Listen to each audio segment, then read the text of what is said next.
Aio, vieni che ti conto. A prendere un gelato con Bob abbiamo notato questi bellissimi murales. Allora, questa parte dei murales raccontano della mietitura e si trovano vicino a un bar.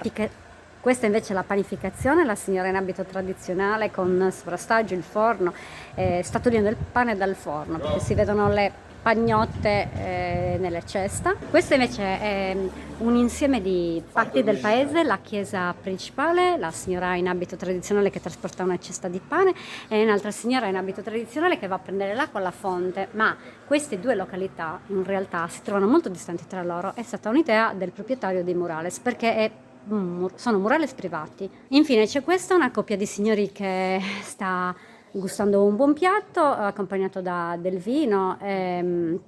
La curiosità, indossano l'abito tradizionale e la signora ha 6 dita per un errore del pittore, notate.